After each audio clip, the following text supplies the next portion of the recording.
All right, YouTube. Once again, it's Kennard Vernon Stewart here for the podcast talking Auburn football. Go ahead and smash that subscribe button. We're talking Auburn versus Alabama Iron Bowl week. As always, it's great to be an Auburn Tiger War Eagle. So we talk about some of the keys to victory for the Auburn Tigers. Number one, TJ Finley absolutely has to play lights out.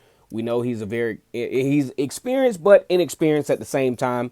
He's played in some big games. He's made some crucial mistakes, and we're hoping that he will be prepared for this particular game against Alabama, who has a very athletic defense.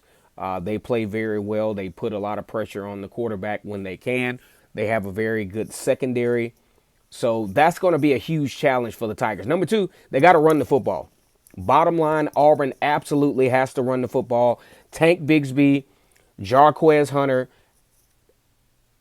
has to really put their stamp on this game in order for Auburn to have a chance to be successful against Alabama, who are eyeing a second straight national championship in this game. I think, Nick Saban even went on a rant when he talked about some of the entitlement of fan bases. You know, Auburn came into this season, got rid of head coach Gus Malzahn, on board Brian Harsin, and then Brian Harsin really talked a really good game. And I'm not saying he hasn't backed any of it up, because he's done a good deed. He brought some graduate transfers in and put this team in a position to where they could potentially be successful.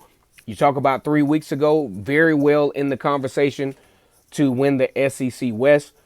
So the judgment that's out there on Brian Harsin, I'm on the fence, but I'm calling bullshit on that. I just really don't think that the Auburn fan base, really should be taking the stance that they're taking on this particular thing with Brian Harsin. Also, the defense has to be a little bit more balanced. They have to stop the run game for sure and limit Bryce Young into what he likes to do.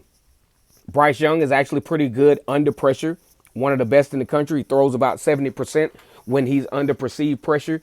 So you have to convert those pressures into either sacks or miscues. Auburn's got to have some turnovers in this game. Auburn has to find a way to neutralize what Alabama is able to do.